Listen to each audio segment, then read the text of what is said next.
Eh bien, je vous propose qu'on démarre. Bonjour à tous, donc je suis Stéphane Châtelain, le directeur de l'association Négawatt. Merci à tous de nous avoir rejoints pour ce premier webinaire de cette Université Négawatt 2020 qui cette année se déroule dans des conditions un petit peu exceptionnelles liées à la crise sanitaire en cours. D'habitude, l'Université Négawatt se tient en événement physique et pas à distance, et elle est réservée uniquement à nos adhérents et donateurs. Cette année, on a décidé de l'ouvrir à tous pour permettre l'accès au plus grand nombre. Donc, il y a évidemment des adhérents qui sont présents, mais pas que. Et bien sûr, ceux qui ne le sont pas encore sont invités à le devenir si vous souhaitez soutenir nos travaux. Donc, aujourd'hui, nous allons échanger autour du financement de la transition énergétique avec Gaël Giraud et Mathilde Guimer. Et puis, ce débat sera animé par Stéphane Signoret, qui est journaliste et membre de la compagnie Négawatt. Petite question logistique. Vu le nombre de participants, là vous êtes près de 300, on ne va pas permettre à chacun de prendre la parole. Néanmoins, vous pouvez évidemment poser vos questions par écrit. Donc dans la fenêtre Zoom, vous avez une petite icône Q&R pour questions et réponses. Et donc en cliquant dessus, vous aurez la possibilité de taper, d'écrire vos questions.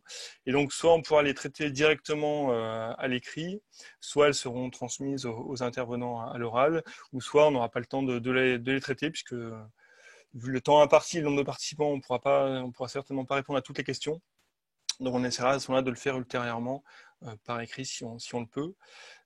Et puis pour information, vous pourrez retrouver ces interventions, à la fois les supports de présentation et les vidéos, sur notre site internet à partir de la fin septembre. Voilà pour les détails logistiques. Et ben, je passe directement la parole à Stéphane Signoret. Eh bien, bonjour à toutes et à tous. Merci d'être présents pour ce premier webinaire de l'Université de Négawatt. Donc Stéphane Signoret, je suis membre de la compagnie des Négawatt et journaliste spécialisé dans la transition énergétique. Donc nous allons nous intéresser au financement de la transition énergétique ce midi, en particulier dans ce contexte spécial de la crise du coronavirus et à l'heure où des plans de relance sont annoncés à coût de plusieurs dizaines de milliards d'euros. Je vois que vous êtes déjà 326 et il y avait déjà 670 inscrits, donc je pense que c'est un sujet qui intéresse beaucoup de monde en ce moment. Le contexte est connu, nous traversons une grave crise, mais à cause d'un petit virus. Depuis le début de l'année, on déplore malheureusement plus de 30 000 décès en France. Une grande partie de la population a été confinée pendant 2 mois. La reprise de l'activité est incertaine et le PIB va chuter, selon certaines estimations, de plus de 10% en 2020. Or, il se trouve que le malaise social en France était déjà fort et avait notamment pris le visage du mouvement des Gilets jaunes. Et il se trouve également que les effets du réchauffement climatique se font plus forts et plus visibles chaque jour. Tout ça fait une sorte de trame de plus en plus serrée. Dès lors, pouvons-nous saisir l'opportunité de la relance pour se mettre en direction d'une transition écologique, énergétique, rapide, juste et solidaire? Comme on le dit maintenant, en fait, est-on capable de créer un monde d'après qui ne soit pas comme le monde d'avant? Ça va être une des questions phares de ce webinaire. Le plan de relance, typiquement, peut-il être plutôt un plan de transformation ou de reconstruction, nous donnant une plus grande résilience à de futures crises? Donc, pour en discuter avec nous, comme vous l'avez vu, 2 intervenants de qualité. Mathilde Guimer, qui est membre du comité de gouvernance de la Convention citoyenne pour le climat. Et puis Gaël Giraud, directeur de recherche au CNRS, président d'honneur de l'Institut Rousseau. Alors pour démarrer donc nous avons jusqu'à 13h15, nous allons prendre une bonne grosse demi-heure de discussion avec les 2 intervenants et puis ensuite vous pourrez tous poser vos questions comme Stéphane Châtelain vous l'a indiqué. Mais pour démarrer, peut-être une petite approche un peu personnelle, je me permets aux 2 intervenants, quelle est votre impression, votre souvenir personnel le plus marquant pendant le confinement? Qu'est-ce qui vous a impressionné finalement dans cet événement hors norme? Mathilde Guimer, peut-être pour commencer? Moi, ce qui m'a le plus impressionné, c'est le choc émotionnel en fait de ce que de se rendre compte qu'en fait ce système mondial, global, économique qu'on nous disait hyper robuste, hyper solide, finalement avec un petit virus se crache complètement et de tout ce qui découle finalement de ce choc-là. Il y a ça, et puis le fait que la manière dont chacun on a vécu dans nos chairs, pour le coup, le fait d'être confiné, enfermé dans un espace clos pendant un mois, plus d'un mois, et comment est-ce que ça rejaillit aussi psychologiquement sur les gens, et donc comment est-ce qu'on arrive à gérer demain des chocs de ce type-là qui malheureusement risquent d'être de plus en plus nombreux, même si ça ne veut pas dire forcément un confinement automatique, mais des chocs de ce type-là risquent de se reproduire demain. C'est clair qu'on a vu qu'il y avait parfois bien des interrogations très personnelles qui pouvaient se poser à ces moments-là. Et vous, Gaël Giraud, de votre côté, comment l'avez-vous vécu? De mon côté, j'étais en Italie au moment de l'arrivée de la pandémie, en tout cas de la prise de conscience politique de la pandémie en Europe. Parce que vous savez qu'aujourd'hui, on estime peut-être que finalement le virus se baladait déjà en France au mois de décembre, et donc a fortiori en Italie. Donc j'étais à Rome en février-mars. J'ai été très très impressionné par la... Donc moi j'ai continué de travailler, en fait, je n'étais pas confiné.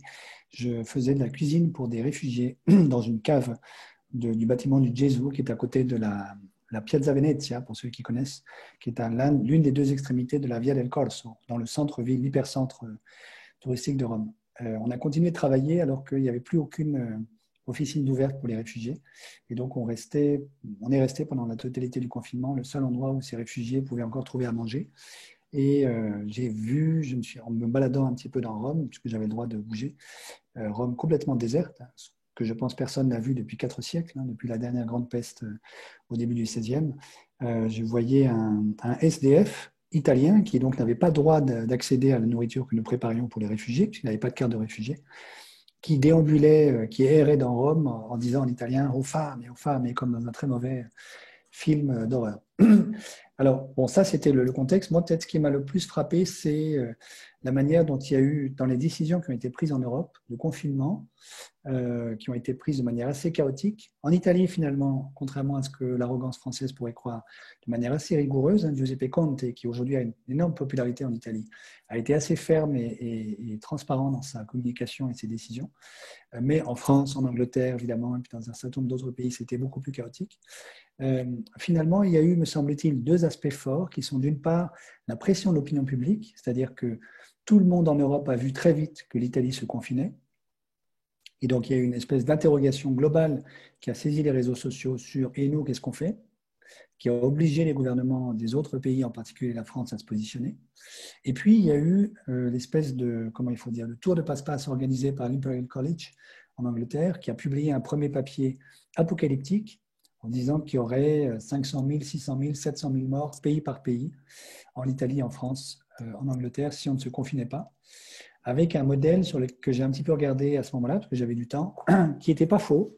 C'est un bon modèle, mais dans lequel il y a beaucoup de paramètres qui sont laissés à la discrétion du modélisateur et qui avaient été manifestement choisis de manière à gonfler les chiffres à la sortie. Et puis 1 mois. Et donc, c'est ça, en fait, qui a fait basculer Johnson, en Angleterre, qui, comme vous vous en souvenez au début, comme d'ailleurs le gouvernement français, comme Macron, voulait jouer la carte de l'immunité collective sans confinement, sans test, sans dépistage, sans masque et sans confinement.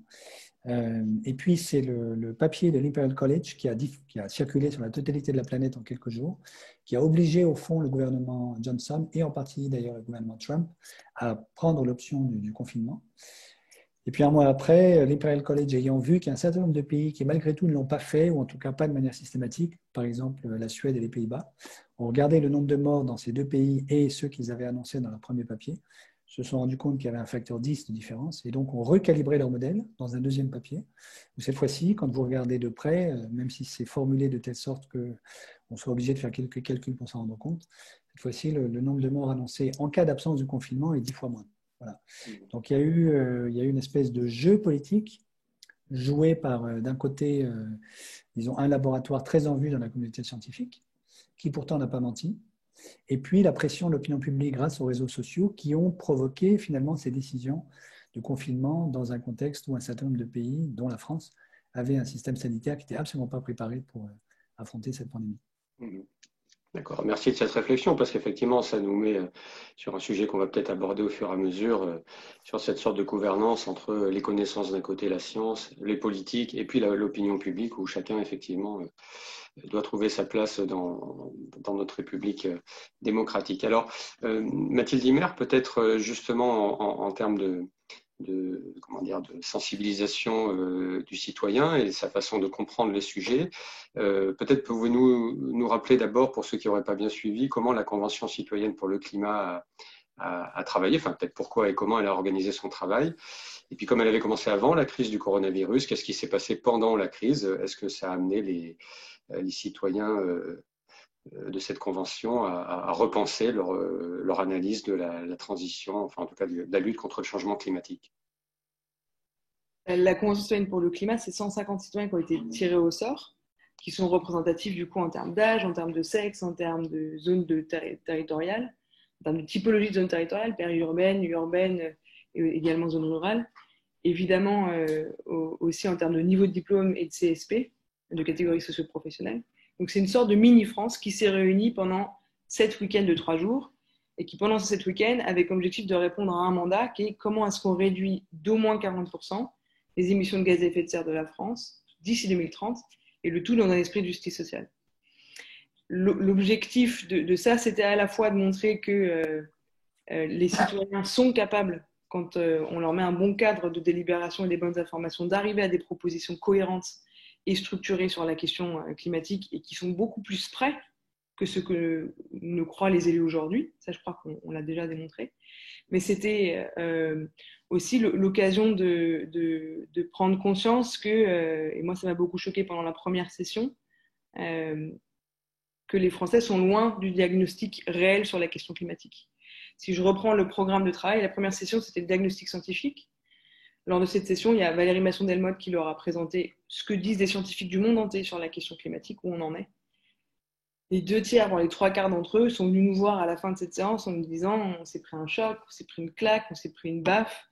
Qu'est-ce qu'on peut faire, nous, petits citoyens, face à un truc aussi monstrueux? Et la prise de conscience, c'était... il y avait quelques climato-sceptiques, certes, qui ne le sont plus, mais la plupart d'entre eux avaient conscience que oui, il y a un petit problème avec le climat, mais pas du tout du niveau d'urgence, pas du tout du niveau d'impact, y compris en France, et surtout pas de ce que ça veut dire sur nos modes de vie, en fait. Que c'était pas juste trier ses déchets et faire quelques petits efforts, mais que c'était vraiment changer la manière dont on se déplace, dont on consomme, dont on produit, dont on se nourrit, dont on se loge. Ça, c'était une vraie claque ce week-end-là. Le deuxième week-end, c'était le week-end sur les problèmes, où on a du coup invité dans un débat contradictoire des acteurs qui disent vouloir tous faire la transition écologique. Et pourtant, on voit bien qu'on a du mal à passer la seconde, entre guillemets.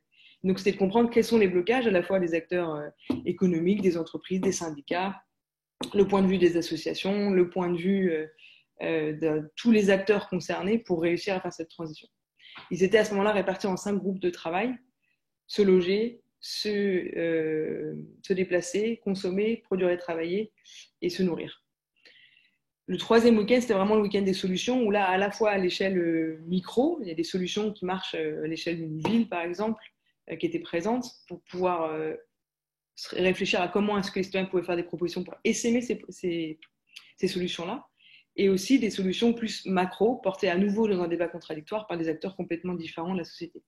Puis les 3 derniers week-ends, c'était vraiment des week-ends de délibération plutôt entre eux, où là, ils ont pu, j'ai envie de dire, s'engueuler, trouver des consensus et aboutir aux 149 propositions qui sont aujourd'hui sur la table depuis le mois de juillet dernier. Comment est-ce que le Covid a impacté la Convention? D'abord, comme tout le monde, c'est-à-dire qu'on a d'abord annulé l'événement parce qu'on ne pouvait pas rassembler comme ça plus de 150 Français qui venaient à droite à gauche dans le monde et prendre ce risque-là. Donc ça a décalé complètement la fin de la Convention qui devait finir plutôt au mois de mars et qui du coup a fini juste avant l'été. Le deuxième, c'est évidemment le choc pour les 150 citoyens, à l'image de tous les Français qui ont vécu de manière très différente à la fois le confinement et ce que veut dire cette crise, et qui ont eu à cœur très rapidement et qui nous ont demandé de mettre en place une session spéciale justement sur le Covid, pour comprendre est-ce que ça voulait dire que toutes leurs propositions sur les questions climatiques allaient passer à la trappe? Est-ce que ça voulait dire qu'au contraire, il fallait accélérer la transition écologique? Est-ce que ça avait d'autres impacts? De pouvoir d'abord se nourrir d'avis extérieurs, pouvoir aussi en discuter entre eux. Et puis, ils ont décidé in fine, lors de cette session qui a eu lieu le 3 et 4 avril, donc en plein milieu de la crise, pouvoir contribuer à l'effort national. Donc, ce qu'ils ont décidé de faire, c'est à la fois d'avoir un texte qu'ils ont publié qui fait le lien entre la crise sanitaire et la crise climatique, mais aussi qui pousse le gouvernement à justement mettre l'argent du plan de relance vers la transition écologique et surtout abandonner les secteurs carbonés. Et puis, ils ont décidé de transmettre en amont, avant même les votes de l'ensemble des propositions, une cinquantaine d'entre elles qui cochaient différents critères. Un critère de création d'emplois, parce qu'ils savaient déjà qu'une crise sociale énorme allait arriver. Un critère évidemment de réduction des émissions de gaz à effet de serre et aussi un critère de justice sociale. Et donc, ces 50 propositions sont allées dans les boîtes mail et dans le pot commun de ce que l'Élysée a pris pour faire le plan de relance. Et du coup, on retrouve dans le plan de relance qui a été annoncé par le gouvernement des propositions qui viennent de la Convention, qui ont été en partie modifiées. Il y a notamment sur la question des mobilités, il y a évidemment la question des véhicules électriques. Il y a aussi des éléments sur le plan vélo. Il y a la question de l'hydrogène aussi qui est reprise et surtout la question de la rénovation thermique des bâtiments qui est centrale pour les citoyens dans les propositions qu'ils ont faites. Je vous invite, si vous voulez faire un comparatif précis, je ne vais peut-être pas le faire là dans le détail, mais I4C a produit une très bonne note qui fait le comparatif justement des propositions qui avaient été faites par les 150 citoyens tirés au sort et de ce qu'a repris le gouvernement. On voit que parfois les financements ne vont pas au même endroit que ce qu'ont demandé les citoyens. On voit par exemple sur le ferroviaire, où les citoyens ont demandé beaucoup d'argent sur le train pour pousser le fret et remettre des petites lignes en France, mais aussi d'avoir un coup de pouce aux personnes les plus précaires pour pouvoir prendre le train, qui est aujourd'hui inaccessible pour une partie de la population. Les deux premières parties, investissement pour les petites lignes et pour le fret, ont été prises, je veux dire, par le gouvernement. Par contre, la partie coup de pouce aux personnes les plus précaires a été complètement oubliée dans le plan de relance. Donc, je ne vais pas rentrer dans le détail de chacune, sauf si vous me le demandez, mais vraiment, cette note, je n'ai pas le titre de celle-ci, mais je peux vous le retrouver si vous souhaitez. Vous tapez I4C, comparatif, proposition, convention citoyenne pour le climat et plan de relance, et vous allez trouver. Et c'est très bien fait, comme souvent dans les travaux d'I4C. Oui, on a toujours cette chance d'avoir les travaux d'I4C pour ceux qui ne connaissent pas. Donc, en bon français, I4CE, vous trouverez facilement sur Internet. Et on reviendra de toute façon dans la discussion tout à l'heure, effectivement, sur les mesures qui ont pu déjà être prises en compte ou pas de la part du gouvernement. Mais Gaël Giraud, dans ce que dit Mathilde Limer, il y a aussi cette idée quand même, et bien sûr je ne veux pas qu'on s'éternise sur une étude historique, mais que les gens ne sont pas toujours très bien au courant, qu'on ne retire pas forcément les enseignements du passé, et vous-même qui connaissez très bien le monde de la finance, entre une crise financière et bancaire en 2008, une crise là liée à un virus, une crise climatique en cours, est-ce que vous pouvez y voir une ou des causes communes? Enfin, avant qu'on rentre après dans le détail un peu de ce qu'on peut faire, qu'est-ce que vous voyez comme tenant derrière? Qu'est-ce qui tient tout ça? En tout cas, moi, je trouve que ce que vient de dire Mathilde est très juste, c'est-à-dire, enfin, franchement, hein, mon point de vue sur la Convention citoyenne, c'est que c'est un véritable miracle démocratique qui administre une leçon magistrale à une bonne partie de nos médias, puisque ça prouve qu'en 9 mois, vous prenez 150 citoyens au hasard, vous pouvez mieux les former en 9 mois que tout ce que font les médias depuis des années, ou ce qu'ils ne font pas justement sur la question climatique. Donc ça signifie au passage que l'espace public en France n'est pas organisé pour un véritable débat démocratique, puisque lorsque les citoyens ont les moyens de se prendre en charge pour l'organiser, ils arrivent à un niveau de conscience et des propositions normatives qui est extraordinaire, qui est bien mieux en fait que ce que peut faire la haute fonction publique livrée à elle-même. Bon. Et donc, à mon avis, il y a ça signifie qu'il y a un point commun entre la crise climatique, sur laquelle une bonne partie d'entre nous continue d'avoir des informations assez peu précises, et en tout cas de ne pas prendre la mesure de la gravité de ce qui se passe, la crise financière de 2008 et la crise on pourrait mentionner celle-là aussi, hein, magistrale, la crise des dettes publiques européennes, notamment en 2010 avec la Grèce. Dans tous les cas, il y a un défaut d'information massif, à mon avis, des citoyens français. Je vous donne un exemple. Est-ce qu'on a bien compris en France la responsabilité du secteur bancaire français dans la crise de 2008? Je ne suis pas sûr. La responsabilité du même secteur bancaire français dans la crise des dettes publiques grecques en 2010. Est-ce qu'on a bien compris qu'en fait, pour donner cet exemple, hein, lorsque la Grèce entre dans la zone euro en 2001, avec, disons, l'accord enthousiaste de la France, qui jusqu'alors s'était toujours gardé de donner le moindre avis sur l'entrée d'un pays dans la zone euro, mais qui pour la Grèce était particulièrement enthousiaste, alors que les experts savaient très bien que la Grèce ne vérifiait pas les critères de Maastricht. En vérité, l'entrée de la Grèce dans la zone euro a permis aux banques françaises et allemandes de prêter à des taux très faibles à la Grèce au motif qu'elle pourrait rembourser en euros. Et les financiers qui ont fait ces opérations de prêt massives savaient très bien que la Grèce était incapable de rembourser ses prêts, mais comptaient sur le fait que les Européens paieraient à la place de la Grèce. Alors, est-ce qu'on a bien compris ça? Est-ce qu'on a compris qu'en fait, l'Allemagne et la France se sont enrichis sur le dos du service de la dette grecque? Tout ça, voilà, je suis à peu près certain que ça n'est pas le cas. Puis, autre exemple, la décision quand même extraordinaire de la Banque centrale européenne en 2015, au moment du référendum grec, sur la question de savoir si la Grèce doit mettre en œuvre ou non les plans d'ajustement structurel imposés par les créanciers, la Troïka, donc la BCE, Bruxelles et le FMI. La BCE, à ce moment-là, a décidé de couper l'alimentation en euros des banques grecques. Ce qui veut dire que pendant 15 jours, les citoyens à Athènes, dans toute la Grèce, qui allaient à leur banque, au guichet de la banque, ne pouvaient plus retirer d'argent. Donc les retraités ne pouvaient plus retirer leur retraite, les salariés ne pouvaient plus retirer leur salaire, etc. Des centaines d'entreprises grecques ont fait faillite en quelques jours, parce qu'ils n'avaient plus du tout de trésorerie, plus de liquidité.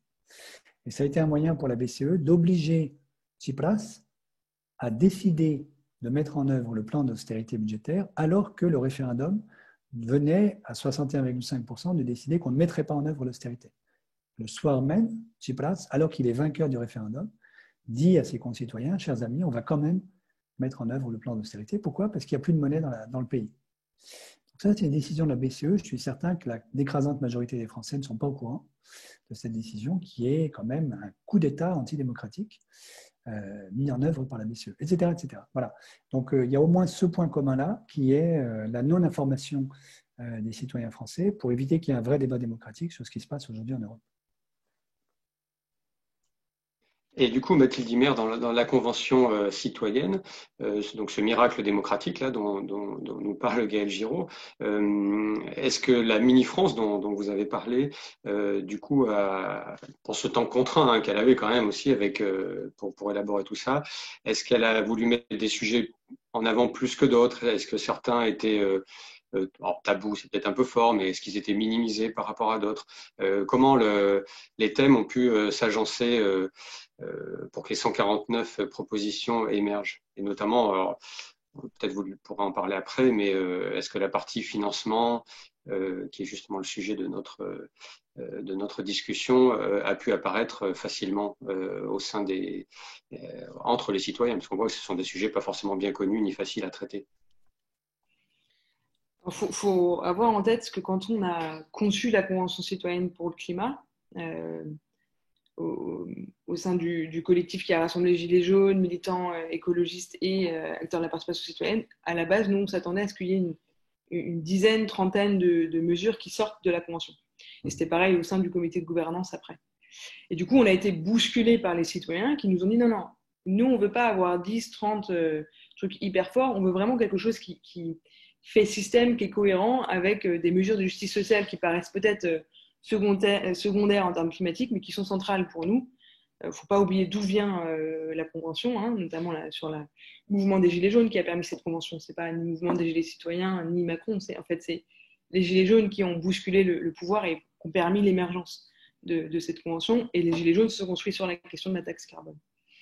En tout cas, la mèche a été allumée sur cette question-là, qui était vécue comme injuste socialement parce qu'elle pèse 3 à 4 fois plus sur les ménages les plus précaires que sur les ménages les plus aisés. Donc ils nous ont bousculés et la demande qu'ils nous ont fait, c'est il n'y a pas eu de sujet, je crois, tabou, y compris la taxe carbone a été discutée. Ce qui a été assez clair d'entrée de jeu de la part des citoyens de la Convention, c'est que non, ils ne remettraient pas la taxe carbone au jour.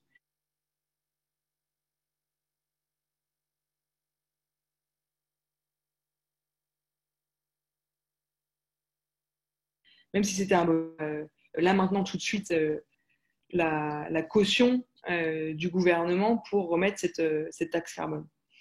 Donc d'entrée de jeu, ils nous ont dit non. Par contre, assez rapidement, on voit qu'ils ont mis des mécanismes financiers dans les différents groupes de travail qui viennent compenser finalement l'absence de cette taxe carbone et qui demandent de reprendre la discussion sur la taxe carbone dans 3 à 5 ans, une fois que le sujet est apaisé émotionnellement en France. Et donc je crois que ce sujet-là, il n'a pas été mis de côté d'ailleurs dans le rapport final. Où vous avez la proposition claire sur la taxe.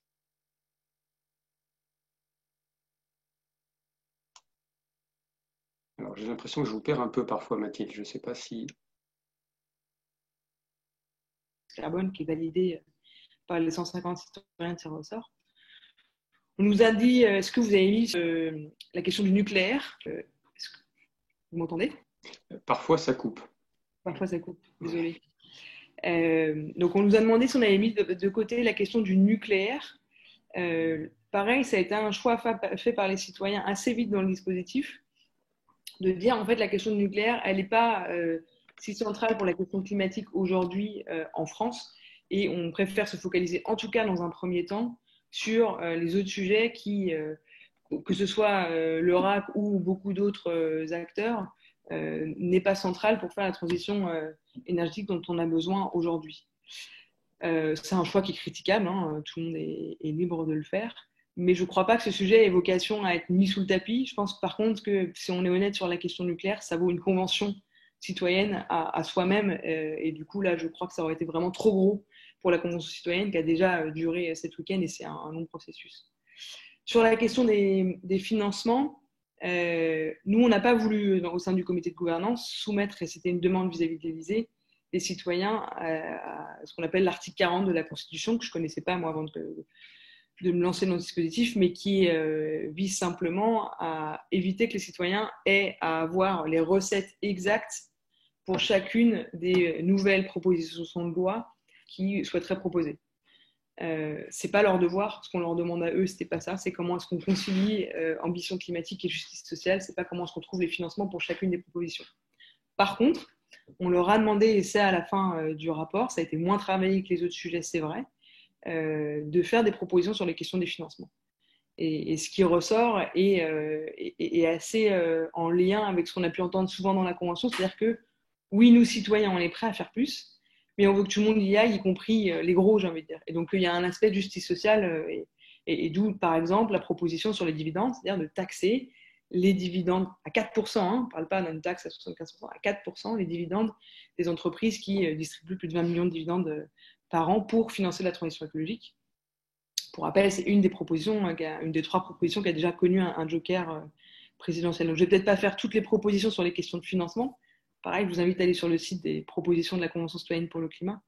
Et voilà un peu comment ça s'est fait. Et leur demande aujourd'hui, qui est très ferme et très claire, c'est que l'argent du plan de relance, on ne se plante pas en fait. Parce que là, c'est des centaines de milliards qu'on injecte dans l'économie française. C'est une occasion formidable pour mettre à jour et aller dans le sens de la transition écologique. Une des demandes qu'ils ont, c'est non seulement qu'il y ait plus d'argent pour la transition écologique, mais aussi qu'il y en ait moins pour ce qui la freine.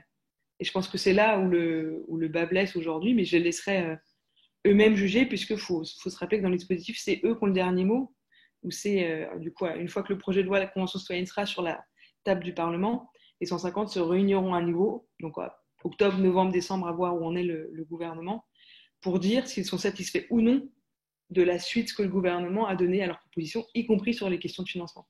Donc, je vous invite à être vigilant à ce moment-là. D'accord, je pense que tout le monde aura envie de voir ça, et c'est intéressant de voir comment ils vont pouvoir aller jusqu'au bout de la démarche. Donc effectivement, Gaël Giraud, vous, évidemment, votre sujet, la finance, vous connaissez bien, et vous êtes, on pourrait dire presque radical, certainement pour certains, puisque vous estimez que on doit remettre en cause l'endettement, notamment, hein, vous allez nous détailler un petit peu ça, mais est-ce que ce système financier et bancaire qui nous gouverne quand même en bonne partie, comme vous l'avez expliqué tout à l'heure, est-ce qu'il y a moyen vraiment de le modifier suffisamment? Est-ce qu'on peut mettre une régulation à ce système tel que vous l'appelez de vos voeux? Oui, la réponse c'est oui, de manière évidente. Juste avant de répondre à cette question, je voudrais rebondir un tout petit peu sur ce qu'a dit Mathilde. Oui. À mon avis, très justement, je pense que la décision des citoyens de reporter à plus tard, non pas sine die, mais de ne pas mettre, disons, en priorité la question du nucléaire est une très très bonne décision, même si je peux imaginer qu'elle a heurté un certain nombre de militants de Négawatt pour qui c'est un sujet très très important. Mon expérience à moi, c'est que le nucléaire joue en France le même rôle que l'affaire Dreyfus à la fin du 19e siècle, c'est-à-dire on en parle, on se bagarre, et puis 2 heures après, on n'a pas avancé d'1 minute sur la question de la transition. Or, si vous vous souvenez, il y a eu un comité des experts pour le débat national sur la transition énergétique lancé par la ministre Delphine Batho en 2013, auquel j'ai participé avec des gens que vous connaissez comme Alain Grandjean. Et on avait, dans ce cadre-là, discuté d'un certain nombre de scénarios de transition pour la France, dont évidemment le scénario Négawatt, qui est un des meilleurs scénarios qu'on ait discuté, peut-être même le meilleur. Il y avait également, vous le connaissez sûrement, le scénario ADEME, le scénario Ancre, le scénario Négatep. Bon. Et ce qu'on s'est dit dans ce comité, c'est exactement ce que s'est dit la Convention citoyenne, c'est ne commençons pas par nous entredéchirer sur la question de la place du nucléaire et donc sur le choix du scénario, puisqu'essentiellement ce qui distinguait ces scénarios, c'est le bouquet énergétique français en 2035, mais regardons ce qu'il y a de commun à tous ces scénarios. Et ce n'est pas une surprise en vérité, si on est un tout petit peu sérieux. Ce qui est de commun à tous ces scénarios, c'est exactement ce que la Convention citoyenne a retenu, c'est-à-dire les 3 grandes étapes qui ont été rappelées à toute vitesse par Mathilde tout à l'heure, c'est-à-dire la rénovation thermique des bâtiments, la mobilité verte, avec évidemment un investissement massif du côté du rail, du réseau ferroviaire français, etc. Et puis le verdissement industriel et agricole, qui est la partie la plus difficile, puisqu'elle suppose, disons, de repenser complètement l'industrie française pour avoir une industrie low-tech, sauf dans quelques départements stratégiques, comme la santé et la défense, à mon avis. Mais donc, je trouve que c'est très juste la décision qui a été prise par la Convention citoyenne de dire, écoutez, on ne va pas commencer à s'entre-déchirer sur le nucléaire, reportons ça à plus tard, puisqu'il y a déjà toute une série de sujets qui sont plutôt du côté de l'efficacité de la demande, davantage que du côté de l'offre, la production énergétique, sur lesquels on peut se mettre d'accord très rapidement et sur lesquels, en fait, le gouvernement actuel n'avance pas en dépit des apparences. Pour répondre maintenant un tout petit peu davantage à votre question, le plan de relance français, à mon avis, fait semblant, en fait, est un plan d'austérité budgétaire maquillé, puisque sur les 100 milliards, il y en a 40 qui proviennent en vérité des prêts de l'Union européenne. Donc, il ne reste plus que 60 qui viennent de l'État français. Sur ces 60, il y en a à peu près la moitié, 30, qui étaient déjà budgétés en vérité. Par exemple, les 4 milliards du côté de la SNCF sont en fait les 4 milliards de dépenses annuelles que l'État gère pour la SNCF chaque année. Donc, en fait, on a fait semblant de mettre dans un plan de relance extraordinaire de la bonne partie de la dépense qui était déjà budgétée et que le gouvernement aurait faite de toutes les manières. Donc, il ne reste plus que 30 milliards d'argent frais éventuels. Et là-dessus, évidemment, il faudra que la Convention citoyenne soit extrêmement vigilante sur la question de savoir, dans l'examen du projet de loi de finances, qui de Pierre ou de Paul a été déshabillé pour financer les 30 milliards restants qui n'étaient pas déjà budgétés et qui ne proviennent pas de l'Union européenne. Vous voyez ? Mon pari, parce que le gouvernement actuel est passé expert dans l'art de faire ce type d'exercice, c'est que ces 30 milliards viendront d'ailleurs, majoritairement, et qu'on aura déshabillé Paul pour habiller Pierre. De sorte qu'en réalité, il y aura très peu d'argent nouveau qui viendra alimenter ce plan de relance. Je referme cette parenthèse. Sur la question de la réforme du secteur bancaire, effectivement, il y aurait beaucoup à faire. Alors, vous avez dit un peu rapidement que je pensais qu'il fallait renoncer à l'endettement. Ce n'est pas exactement ça, hein. Ma position, qui est assez considérée comme polémique depuis quelques mois, c'est qu'on devrait procéder à l'annulation des dettes publiques des pays membres de la zone euro qui sont actuellement détenues par la Banque centrale européenne. J'explique un tout petit peu de quoi il s'agit. Donc, il ne s'agit pas de ne plus payer nos dettes, premièrement. Il ne s'agit pas de faire payer le secteur privé. Cette opération ne coûterait rien à personne, contrairement à ce qui a été raconté, ne créerait aucune inflation et consisterait simplement en une opération d'écriture sur le bilan de la Banque centrale européenne qui est parfaitement légale et techniquement faisable, comme l'a rappelé la Banque des règlements internationaux à Bâle, qui est la banque centrale de toutes les banques centrales de la planète, dans un rapport que je diffuse partout à qui veut l'entendre. De quoi s'agit-il ? La Banque centrale européenne, depuis 2009, de manière systématique depuis 2015, rachète auprès des banques privées des titres de dette publique émis par les États membres de la zone euro. Donc, pour prendre l'exemple français, l'État français, lorsqu'il veut s'endetter sur les marchés, puisqu'il est obligé par le traité de Maastricht de s'endetter sur les marchés, plutôt que d'emprunter auprès de la Banque centrale, donc l'État français procède à une adjudication du Trésor. Donc, il émet des titres de dette publique français.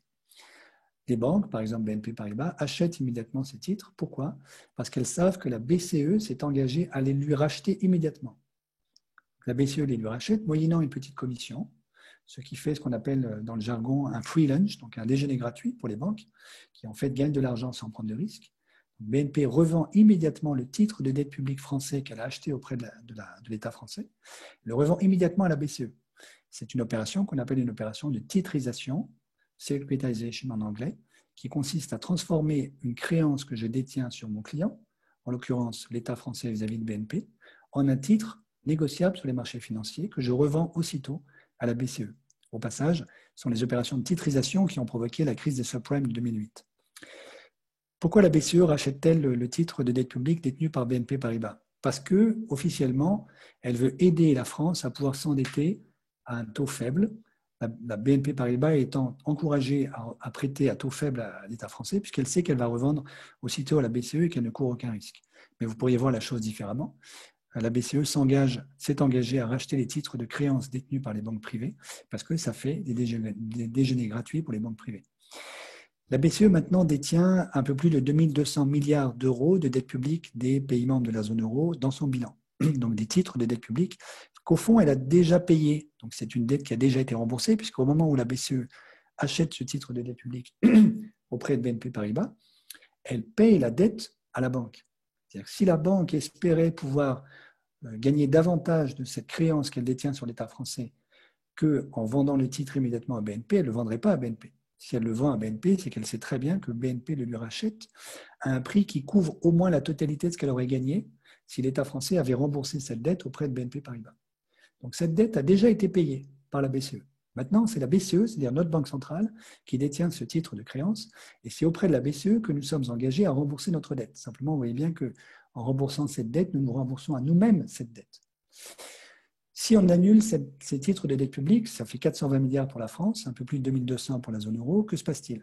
La BCE fait des pertes assez importantes, 2200 milliards, c'est pas rien, c'est l'équivalent du PIB français.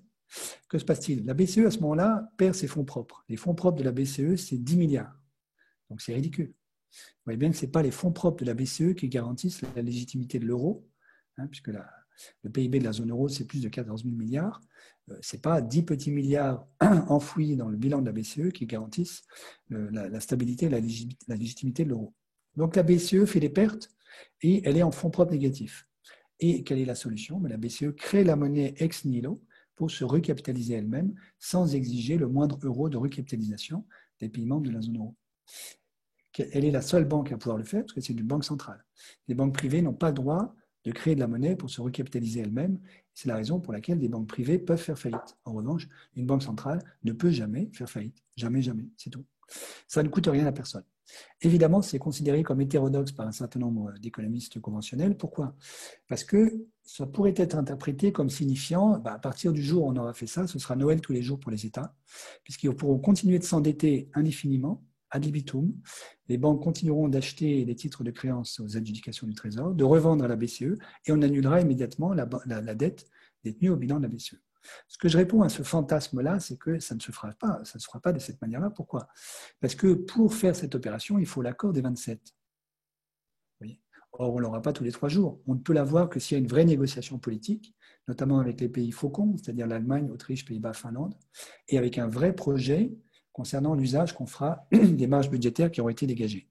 Donc, ma proposition, c'est organisons un projet politique autour de la transition écologique ou de la reconstruction écologique de la zone euro avec les marges budgétaires qui ont été dégagées grâce à l'annulation de ces dettes. On le fera une fois et peut-être qu'on le refera, ma foi, dans 20 ans.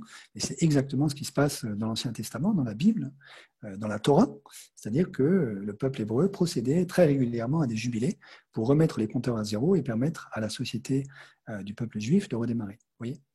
Voilà, donc ça c'est une proposition. Après, excusez-moi, je suis un tout petit peu trop long, je vais m'arrêter. Donc pour vous, l'idée c'est que tout ce mécanisme que vous décrivez permettrait de financer la transition. Alors pour nous en France, ça nous dégagerait 420 milliards, ce qui n'est pas rien, pour financer la transition. Ça suffit largement pour financer la totalité des chapitres de la transition dont a parlé Mathilde, au moins pendant 5 ans.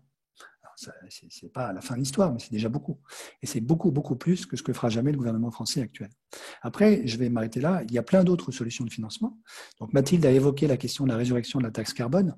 J'y suis très favorable, notamment, évidemment, aux frontières de la zone euro. Ça, même le MEDEF est d'accord avec ça aujourd'hui.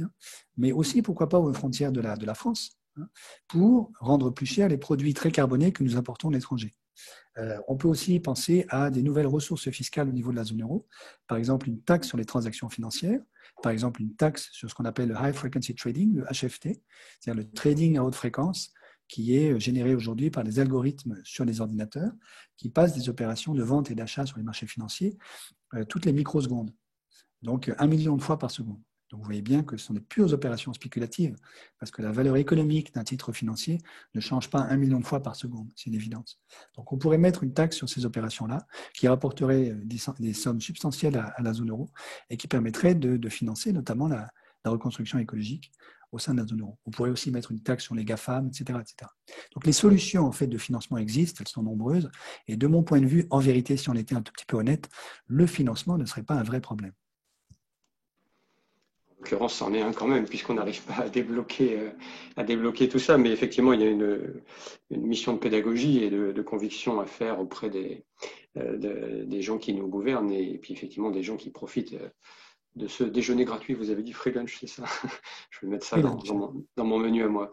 Et du coup, alors Mathilde Zimmer, peut-être, vous l'avez déjà évoqué tout à l'heure, mais on peut y revenir. Donc là, on a des pistes pour trouver de l'argent pour la transition. Vers quoi on pourrait orienter cet argent en priorité dans les 149 propositions de la Convention? Vous l'avez dit, ça se découpe en actions essentielles, se déplacer, consommer, se loger, produire et travailler, se nourrir, des choses qui paraissent essentielles à tout un chacun. Et dans le scénario de Negawatt, c'est vrai qu'on a cette approche systémique aussi d'adresser tous les secteurs d'activité, puisque l'énergie, en tout cas, touche tous ces secteurs. Quel type de convergence vous avez eu avec éventuellement l'approche de Negawatt au sein de la Convention, et qu'est-ce qui vous a paru prioritaire en termes d'action? Juste pour rebondir sur ce que disait Gaël Giraud juste avant, typiquement, la taxe sur les transactions financières, la taxe carbone aux frontières de la zone euro, la taxe GAFAM sont des propositions qu'on retrouve dans les propositions de financement de la Convention citoyenne pour le climat. Donc, il y a un consensus, et on voit dans les sondages qui sont faits post-convention que sur ces questions-là, comme sur la grande majorité des propositions de la Convention, les Français sont d'accord avec ça. Il y a qu'une proposition où les 150 sont en désaccord avec les Français sur la question de la limitation à 110 km/h sur les autoroutes. C'est la seule. Toutes les autres, elles sont plébiscitées par les Français. Donc il y a derrière ça un enjeu, derrière la question du financement et derrière la question de la transition écologique, un enjeu démocratique qui est très fort. C'est-à-dire que là, on a prouvé que les citoyens étaient prêts. Derrière, ça ne suit pas politiquement. Il y a quand même de grosses questions à se poser à ce niveau-là. Je voulais juste remettre une pièce dans la machine parce que moi, je suis avant tout militante climat. Je suis venue à la question démocratique en faisant le constat, d'abord en travaillant avec Laurence Tubiana pendant la COP21, que l'argument numéro 1 de l'ensemble des États pour ne pas aller plus loin au niveau international, c'est mon peuple au niveau national, il n'est pas prêt. Donc à partir du moment où on arrive à casser cet argument-là, on peut arriver à plus d'ambition demain. Donc ça se joue, je pense, beaucoup au niveau national, évidemment, aux échelons infra, régions, départements et communes. Mais il y a un enjeu de démocratie qui se joue là, et à mon sens, qui est encore plus valide quand on parle de financement, où il y a un consensus ultra majoritaire en France, mais j'ai l'impression aussi dans les citoyens européens. Et derrière, ça ne suit pas sur cette question de financement qui ne devrait pas être un problème au vu de ce à quoi sont prêts les citoyens. Pour rebondir sur la démarche Negawatt, oui, il y a des liens forts. Enfin, la démarche systémique, je le disais un petit peu tout à l'heure, c'est quelque chose où les citoyens nous ont bousculés à nous dire non, nous, on ne veut pas faire un truc dès que nous, on rentre dans vos cases à 10 ou 30 propositions. On veut vraiment mettre tout ce qui a du sens pour nous et avoir un truc qui fait système. Et c'est d'ailleurs une des choses qui leur tient à cœur. Ils l'ont dit au président de la République quand ils ont remis l'ensemble de leurs propositions, c'est que ce n'est pas un rapport dans lequel on pioche les propositions qu'on préfère. Et c'était d'ailleurs une de nos alertes sur le grand débat, et c'est pour ça qu'on avait poussé le gouvernement à avoir cette parole du sans filtre, voie réglementaire, voie référendaire, voie parlementaire pour les propositions de la Convention citoyenne à la fin, même si on savait que ce n'était pas sans filtre total, parce qu'on n'est quand même pas complètement naïf, mais au moins qu'il y ait un engagement fort en ce sens, et que le gouvernement puisse être jugé là-dessus. Donc cette vision systémique, elle est vraiment cœur pour les citoyens. Ça se voit, je pense, dans leur travail, où ils nous ont poussé aussi à aller au-delà de ces 5 groupes de travail, à aller sur des enjeux de constitution, sur des enjeux de financement qu'on n'avait pas forcément mis dès le début dans la machine, pour que l'ensemble fasse corps et soit cohérent de la constitution, je veux dire, texte fondamental de la République française, jusqu'à des petites aides aux personnes les plus démunies pour réaliser cette transition écologique. La manière dont on a voulu, pour le coup c'est un parti pris du comité de pilotage, concevoir les groupes de travail, c'est en partant de l'énergie telle qu'elle est vécue par le citoyen. Et donc, telle qu'elle est consommée et pas telle qu'elle est produite. C'est un parti pris, on aurait pu dire on fait une convention citoyenne sur les scénarios énergétiques de la France. On avait la peur que ça devienne un sujet très macro, très technique, très peu palpable et compréhensible par les citoyens, alors que l'enjeu qu'on a là, c'est d'abord de montrer que le diagnostic il n'est pas au bon niveau, que c'est nos modes de vie dans leur globalité qui vont être transformés, et donc que les citoyens ont à dire sur là où ils font l'usage, parce que elle est là leur expertise. Quand on parle d'expertise, Negawatt a une expertise technique, intellectuelle, les citoyens ont une expertise d'usage au quotidien des politiques publiques qui sont mises en place. Et donc ça nous semblait plus intéressant d'avoir leur point de vue là-dessus que sur la partie production d'énergie qu'ils ont un tout petit peu touché dans un des groupes de travail, notamment sur les renouvelables.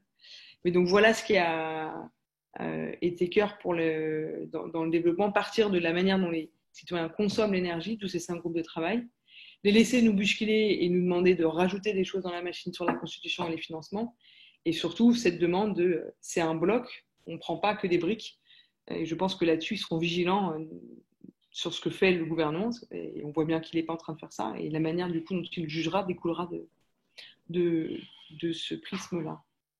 D'accord, merci pour cette précision.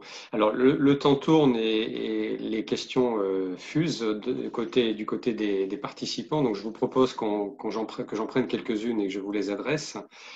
Alors, peut-être Gaël Giraud, effectivement, il y a une ou deux questions là, peut-être même plus. Simplement sur les freins, puisque si la BCE, par exemple, a le pouvoir de créer de la monnaie, pour financer différentes actions.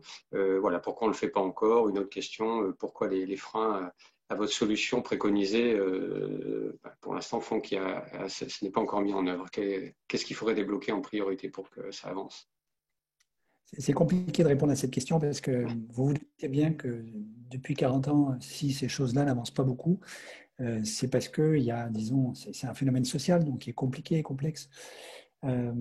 Disons, de mon point de vue, c'est que si vous discutez avec des hauts fonctionnaires, par exemple à Bercy, mais pas uniquement à Bercy, ils vont vous dire essentiellement, ils ne le diront pas avec ces mots-là, mais essentiellement, ils vont vous signifier qu'ils ne croient plus en l'État. En tout cas, ils ne croient pas en un État stratège qui dirigerait l'économie française en essayant de servir l'intérêt général de long terme, et qui croient beaucoup plus au secteur privé. Il y a une espèce de démission intellectuelle de la part d'une partie de la haute fonction publique française sur le rôle de l'État, fondamentalement.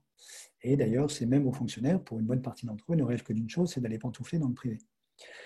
Alors, vous leur dites, bon, au fond, la solution est où? Ils vont vous dire, du côté des entreprises privées, de l'industrie et des banques.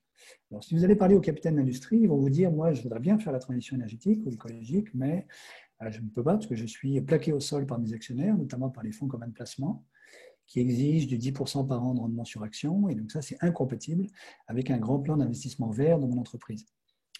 Je mets de côté les banques sur lesquelles je reviendrai dans un instant. Si après, vous allez voir les actionnaires eux-mêmes, alors les fonds communs de placement, eux, et à mon avis, ils font partie des problèmes, ils vous disent, je me fiche complètement de la réalité du business d'une entreprise. Moi, ce que je veux, c'est que ça me rapporte du 10% par an parce qu'il faut que je finance les retraites des retraités, par exemple, californiens. Et puis, les autres actionnaires, les petits porteurs, ils vous disent, moi, je suis un parmi quelques centaines de milliers ou millions. Je ne vois pas pourquoi je renoncerais à des dividendes alors que les autres s'en mettent plein les poches.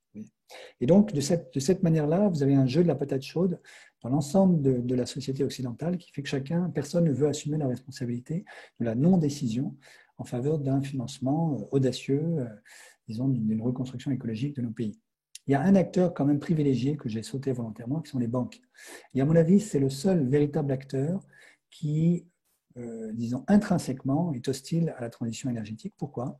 Parce que la plupart de nos grandes banques, alors je ne parle pas des petites banques comme Triodos, pour ceux qui connaissent, qui est une banque néerlandaise extraordinaire, qui ne finance que du vert, qui a 20% de fonds propres dans son bilan, qui a une échelle de salaire de 1 à 5. Bon. Donc c'est la banque exemplaire.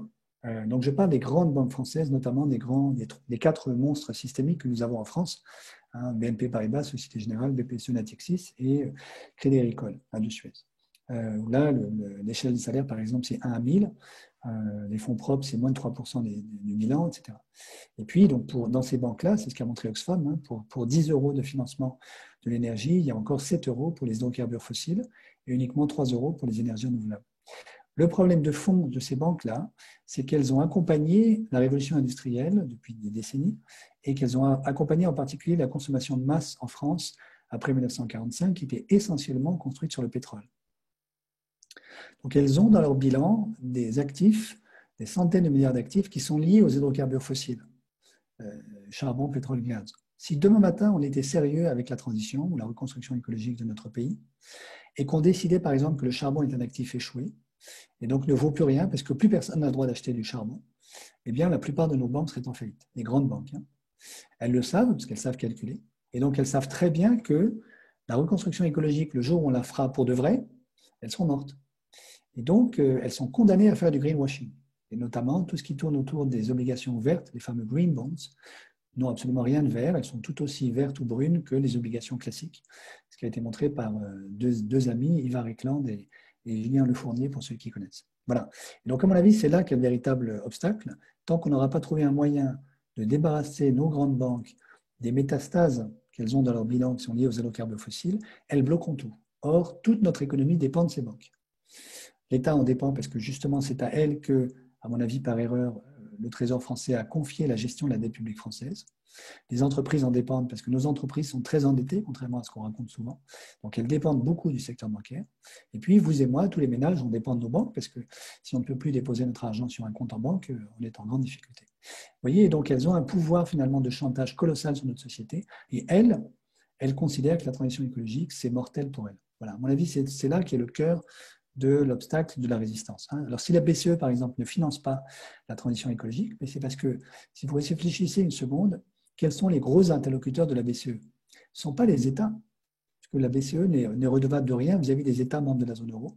Et en plus, BNP Paribas a une taille de bilan qui est du même ordre de grandeur que le PIB français. Donc, lorsque le PDG de BNP Paribas va parler à la BCE, il pèse beaucoup plus, en vérité, que le chef de l'État. Puisque la BCE, ses vrais interlocuteurs, ce sont les banques avec qui elle travaille en permanence, parce que ce sont les banques qui sont les récipiendaires de la monnaie créée par la Banque centrale européenne. Donc, si la BCE est convaincue, s'est laissée convaincre par les banques que la transition, c'est la mort des banques, vous pouvez être certain qu'elle ne financera jamais la transition. Il faudra lui tordre le bras pour qu'elle le fasse. Alors peut-être qu'il faudra repasser de nouveau par l'opinion publique qui fera pression, on ne sait pas encore trop comment. Mais alors j'en profite pour Mathilde Dimer parce qu'il y a beaucoup de questions, hein. Je vais avoir du mal à toutes vous les relater. Il y en a une notamment qui dit, alors c'est peut-être ambitieux, pourquoi ne pas étendre les formations qu'ont reçues les citoyens de la Convention à plus grande échelle pour avoir une prise de conscience massive, effectivement, pour que le niveau de connaissance soit plus important. Alors, c'est peut-être pas de votre sort, bien sûr, de former tous les Français, mais je crois qu'en ce moment, vous êtes en train de porter les propositions auprès d'élus locaux. Vous essayez de faire remonter un petit peu des démarches plus territoriales.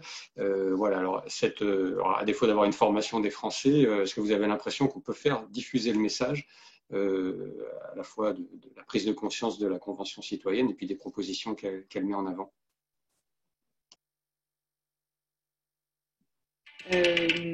Oui, je pense qu'il y a des... On y réfléchit depuis un petit bout de temps. En fait, depuis la première session, où on a pris conscience de la claque finalement qu'ils se sont pris. Enfin, nous, on s'est pris une claque finalement quand ils se sont pris une claque. Où on ne pensait pas que le gap était aussi énorme, alors même que un des biais possibles de cette convention, c'est que comme les gens ont répondu volontairement oui, je participe, c'est qu'ils soient un petit peu plus intéressés à la question écologique que les autres personnes. Ce qui en fait, on a vérifié avec des chercheurs, n'est pas le cas. On y réfléchit, on n'a pas la solution pour être honnête. Et donc ça, ravi d'y réfléchir avec tous ceux qui veulent bien y bosser. Il y a une petite radio qui veut voir comment est-ce qu'on adapte ça à un format radio. Il y a évidemment des idées avec le CRI, un certain nombre de centres universitaires de comment est-ce qu'on exporte ce qui s'est fait au sein de la Convention au sein des universités et des lycées. Néanmoins, on voit bien que les médias n'arrivent pas à parler du sujet d'une manière qui permet au grand public de comprendre le diagnostic scientifique, alors même qu'on voit bien qu'il y a quand même de plus en plus d'articles qui traitent des questions environnementales et climatiques. La manière de le faire et la forme n'est peut-être pas la bonne. Et donc, je pense qu'il y a un enjeu de créativité sur cette question-là. On n'a pas encore trouvé la clé, mais les bonnes volontés sont plus que les bienvenues parce que je pense sincèrement qu'il y a un véritable enjeu à ce que ce qu'ont vécu les 150 sortent de cette échelle des 150. Par ailleurs, on ne va pas tous être d'accord là-dessus, mais c'est la raison phare qui fait qu'on pousse depuis le début pour qu'à la fin du processus, il y ait un référendum possible. Parce que s'il y a un référendum, ça met le sujet pour l'ensemble des Français. Et donc, ça veut dire que les médias sont obligés, d'une manière ou d'une autre, de traiter le sujet. Et donc, que ça permet d'exporter finalement ce qui s'est fait dans la Convention citoyenne à l'extérieur.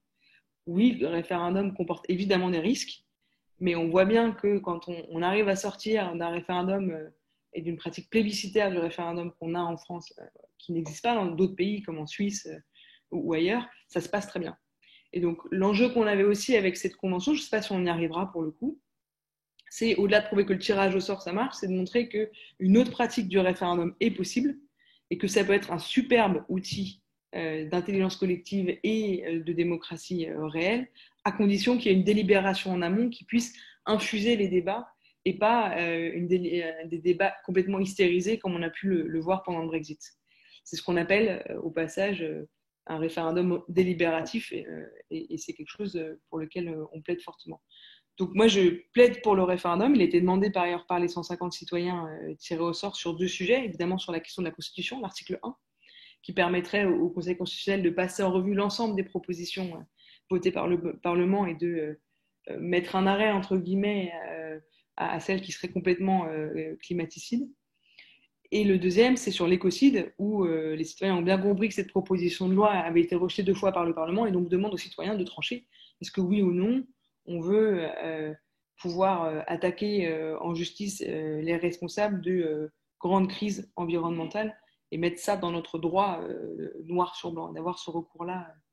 Donc je pense que le référendum est l'outil qui, à court terme, nous permet le mieux de parvenir à ce débat-là.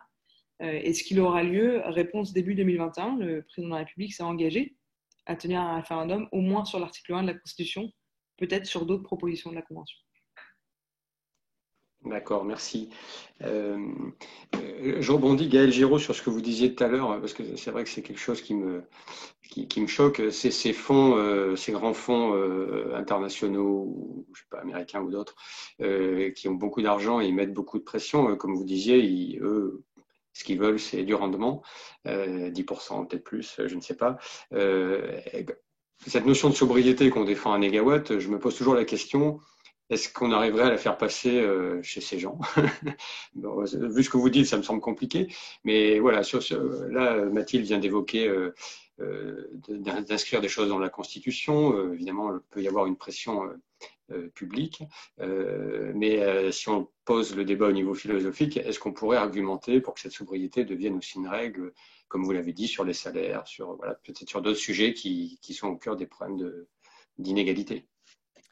Moi, je dirais il y a 2 aspects dans votre question. Il y a l'aspect, disons, on pourrait dire philosophique, normatif. Est-ce qu'au fond, c'est une bonne chose de plaider pour la sobriété? Puis il y a un deuxième versant qui est, est-ce que c'est audible, notamment par les fonds communs de placement, par exemple. Sur le premier versant, je n'ai aucun doute. Ma position, c'est même que ça nous rend plus heureux de vivre dans quelque chose de l'ordre de la sobriété. Si vous voulez, du point de vue, on pourrait dire d'un point de vue anthropologique, mon point de vue, c'est que nous autres humains, nous éprouvons une espèce de jouissance à dissiper de l'énergie. Demandez-vous, par exemple, pourquoi les gamins, et quelquefois même les adultes, adorent prendre l'avion, alors que vous êtes mal assis, vous êtes à l'étroit, le sandwich est dégueulasse, quelquefois il y a du bruit, dès qu'il y a des turbulences, tout le monde a peur, etc. C'est parce que c'est le moment dans votre existence où vous dissipez la plus grande quantité d'énergie de la seconde. Et donc, d'une certaine manière, inconsciemment, vous le savez et vous jouissez d'être dans cette position de super dissipateur d'énergie sur la planète. Bon. Donc, je crois que la sobriété, c'est apprendre à traverser ça et à faire l'expérience que ce qui nous rend heureux, ce qui nous donne quelque chose de l'ordre de la joie profonde, c'est pas ça, c'est autre chose. Et ça, c'est grandir en humanité. Donc, j'ai aucun doute que la sobriété soit quelque chose de très, très souhaitable. Après, est-ce que c'est audible par les fonds communs de placement? Ma petite idée, c'est que la réponse est oui, Peut-être pas tout de suite, mais vous avez déjà quelques signes quand même avant-coureurs du côté des grands fonds de commun de placement, par exemple comme BlackRock, qui est le plus grand au monde, qui commencent à faire de la communication sur le thème « on va arrêter d'investir dans les entreprises brunes ». Bon. Et je ne suis pas sûr que ce soit complètement simplement du greenwashing ou de la publicité, au sens où de toutes les manières, la planète finance va très mal depuis 2008. Ça fait des années maintenant qu'il y a beaucoup de placements financiers qui ne rapportent plus rien. Les taux d'intérêt long terme sont nuls depuis des années maintenant. On est entré globalement, disons, à quelques exceptions près, dans une phase déflationniste, dont la caricature, évidemment, c'est le Japon. Et donc, la sphère financière comprend bien maintenant que Noël tous les jours, c'est fini. C'est ce qu'ils vivaient, en fait, en gros, jusqu'en 2008. Ça a été l'euphorie totale. Et puis, ça s'est arrêté quand même. C'est la fin de la création a été sifflée en 2008. Bon, évidemment, il y a des exceptions. Il y a quelques îlots encore financiers qui arrivent à gagner beaucoup d'argent, mais globalement, c'est la morosité qui règne aujourd'hui dans la sphère financière. Donc, lui faire entendre que, en plus, si on essaie de ressusciter aujourd'hui des situations, disons, complètement extravagantes comme celles qui prévalaient avant 2008, ce serait, disons, ça nous enverrait encore plus rapidement dans le mur écologique. Je pense qu'il y a une partie de la sphère financière aujourd'hui qui est capable de l'entendre. Sauf ceux qui savent que ce serait la mort totale de leur institution, dont les banques, par exemple. Vous avez quelques fonds de placement qui ont aussi beaucoup d'actifs financiers qui sont liés aux hydrocarbures fossiles et qui donc ont le même problème que les banques. Et c'est là que se trouve, à mon avis, la vraie question. Très rapidement, parce que je suis sûr que la question vous a traversé l'esprit, comment est-ce qu'on sauve nos banques de ce dilemme ? Il y a trois grandes options. La première, c'est celle qui va être privilégiée, disons, par un extrême du spectre politique, qui est, vous faites une banque de défaisance publique financée par les contribuables, c'est-à-dire vous et moi, les gilets jaunes, et qui va racheter au prix d'or les actifs bruns des banques pour sauver les banques. Ça, c'est l'option qui sera certainement privilégiée par un gouvernement comme celui qu'on a actuellement. À l'autre extrême du spectre politique, vous avez l'option qui est j'impose de gré ou de force la reconstruction écologique, je laisse mes grandes banques faire faillite, et là, je les nationalise comme un fruit mûr. Oui. Et puis, vous avez une solution intermédiaire qui est de nouveau de mobiliser la puissance de création monétaire de la part de la Banque centrale européenne. Vous dites à la BCE, collectivement, parce que c'est une décision politique, vous allez créer de la monnaie pour racheter auprès de nos banques les actifs bruns, évidemment conditionnellement au fait qu'elles arrêtent de financer le brun et qu'elles ne financent plus que du vert à partir de demain matin. Vous faites ça en créant de la monnaie qui n'est absolument pas inflationniste, puisque c'est la monnaie banque centrale qui reste dans le bilan des banques. Et puis la BCE va récupérer des centaines de milliards, comme la dette publique, dans son bilan, et puis elle va faire la perte. Et il vaut mieux que ce soit la BCE qui fasse la perte plutôt que nos banques, parce qu'on ne peut pas vivre sans un système bancaire. Donc si toutes nos banques sont en faillite, c'est aussi la catastrophe pour tout le monde. Vous voyez. Donc ça, c'est une autre solution intermédiaire qui consiste à faire du judo avec aujourd'hui le pouvoir de création monétaire de la Banque centrale européenne, mais qui est évidemment considérée comme une solution complètement hétérodoxe et sacrilège par un certain nombre d'économistes conventionnels. J'ai la ferme conviction qu'au fur et à mesure que nous allons entrer dans des crises de plus en plus profondes, ces solutions qui paraissent aujourd'hui sacrilèges vont devenir quasiment naturelles pour un certain nombre d'économistes dans les années qui viennent. Stéphane, oui. J'ai pas complètement fini de répondre à la question que tu me posais tout à l'heure. Sur les régions et les élus, oui. Le travail de conviction, la région et les élus. Les 150 ont décidé de créer une association, qui s'appelle l'association des 150. Vous pouvez trouver leur site internet et de créer d'ailleurs un site internet qui s'appelle sansfiltre.fr où vous pouvez avoir l'état des lieux sur les 149 propositions, celles qui sont mises en place, celles qui sont déjà rejetées et celles où on est en attente de réponse. Ces 150, ils bossent aujourd'hui comme des dingues de manière complètement bénévole. Ce n'était pas du tout prévu qu'ils créent une association. C'est vraiment, ça montre déjà une mobilisation très forte de leur part. Ils sont aujourd'hui plus de 130 dans l'association des 150 à être actifs. Et la manière dont ils fonctionnent, c'est un peu, si je devais mettre un mot dessus, c'est un peu une stratégie du débordement. C'est-à-dire comment est-ce qu'on arrive à avoir des acteurs très différents qui soutiennent les propositions de la Convention comme un mouvement qui finalement devient inarrêtable tellement il y a une dynamique qui se crée derrière. Donc quand je dis mouvement, c'est évidemment les élus locaux, où on a fait par exemple avec eux un call avec plus de 60 nouveaux maires, et pas seulement les nouveaux maires écolos de gauche des grandes villes, mais des maires de tous bords politiques, qui étaient là pour savoir comment décliner les propositions de la Convention citoyenne à leur échelon au niveau municipal, parce qu'il y a des propositions qui relèvent d'eux, et puis comment mettre en place des conventions citoyennes au niveau de leur échelon. Je prends un exemple, là je reviens ce week-end, j'étais en région Occitanie, qui a décidé de mettre en place une convention citoyenne pour faire de son plan de relance un plan de transformation, un Green New Deal, pour et avec les citoyens. Et ça me semble aussi être des bonnes clés d'entrée. Il y a évidemment aussi des soignants, des jeunes qui soutiennent les propositions de la Convention, mais également des entreprises. Donc, c'est comment est-ce qu'on arrive à allier l'ensemble de ces acteurs-là pour montrer que non, ce n'est pas juste des uluberlus d'écolos, uniquement des ONG, mais c'est bien des citoyens qui ne sont pas des militants, soutenus par des entreprises, des élus locaux, des syndicats, des jeunes, des ONG, et de montrer que du coup, ça fait système. Et qu'on est capable maintenant de mettre en place ce système-là, en tout cas que la volonté et les compétences sont derrière eux. Et c'est en effet beaucoup plus simple à l'échelle locale qu'à l'échelle nationale aujourd'hui de travailler ça. Je pense qu'il y a de surprise pour personne ici. D'accord. Qu'est-ce que vous en pensez, Gaël Giraud, parce qu'on a beaucoup de questions là qui ont été formulées en ce sens, qu'on fasse à l'échelle régionale ou à l'échelle d'un territoire, d'une communauté de communes, qu'on fasse vraiment le pilotage de la transition à cette échelle plus réduite, hein. Tout à l'heure, vous avez évoqué on va dire, les grands commis de l'État qui n'ont plus forcément cette notion je vais dire de service public un peu largement, alors que peut-être on l'aurait plus localement. Enfin voilà, est-ce que c'est une idée un peu naïve qu'on a, que les territoires seraient plus capables de faire les choses, sachant qu'il y a aussi des banques comme la BPI ou la Caisse des dépôts qui ont peut-être moyen territorialement de faire des choses? Non, alors c'est pas du tout une idée saugrenue, au contraire, c'est une très bonne idée, hein. Il y a des tas de choses qui peuvent se faire au niveau individuel, au niveau communal, au niveau départemental, régional, etc. Et plus les collectivités locales s'empareront du sujet, plus ça mettra la pression, évidemment, sur l'État central pour avancer. Le petit risque, à mon avis, c'est de croire, enfin disons, ce que je perçois moi un tout petit peu, hein, mais peut-être Mathilde va me contredire, hein, c'est qu'il y a une espèce de, j'allais dire, mais c'est pas du tout une critique, hein, de romantisme, et c'est pas dans la Convention, hein, mais disons dans l'état d'esprit actuel, une espèce de romantisme local ou localiste qui se dit, bon, comme on n'arrive pas à faire avancer les choses au niveau de l'État central, on va tout faire au niveau local. Ça, c'est juste pas possible non plus. Donc, à mon avis, tous les échelons sont utiles. Je vous donne un exemple, hein. Si vous voulez faire la mobilité verte sérieusement, donc vous voulez réhabiliter l'extraordinaire réseau ferroviaire qu'on avait en 1945 et toutes les charmantes petites gares qu'on avait en province pour pouvoir faire du fret ferroviaire, pour faire en sorte que tout le monde puisse prendre le train au lieu de prendre la voiture et réorganiser du coup l'agriculture française avec des circuits courts, la polyagriculture autour des centres urbains, la nourriture étant acheminée par le train en centre-ville dans la gare. Ça, vous avez besoin de vous coordonner au niveau national pour le faire. Évidemment, vous avez besoin de mobilisation au niveau territorial, mais vous voyez bien qu'un grand plan de réaménagement du territoire de cette ampleur-là, ça exige aussi une mobilisation de l'État central. Mais, disons, c'est évident que tout ce qu'on pourra faire au niveau territorial, il faut le faire. Ça mettra la pression sur Paris.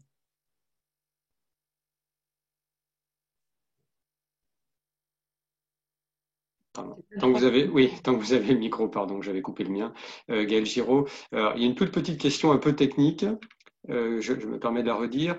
Cette opération d'annulation des titres de dette publique détenus par la BCE doit-elle être acceptée par tous les gouvernements européens pour fonctionner, ou pouvons-nous envisager une annulation État par État?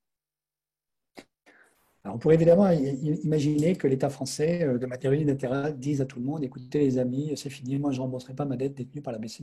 Je n'ai aucune idée de la réaction politique que ça peut susciter, en particulier du côté de l'Allemagne. Vous voyez. Alors évidemment, l'Allemagne ne va pas envoyer la Wehrmacht sur Paris. Quels sont les moyens de rétorsion? On passerait certainement à la Cour de justice de l'Union européenne pendant 3 ans. La France, à ce moment-là, pourrait dire, bon, vous allez me mettre une amende. À ce moment-là, je cesse d'alimenter le budget européen. Comme on est le deuxième pays qui alimente le budget européen, ce sera problématique pour l'Europe. Vous voyez, ça, si on fait ça, on entre dans un bras de fer extrêmement dur.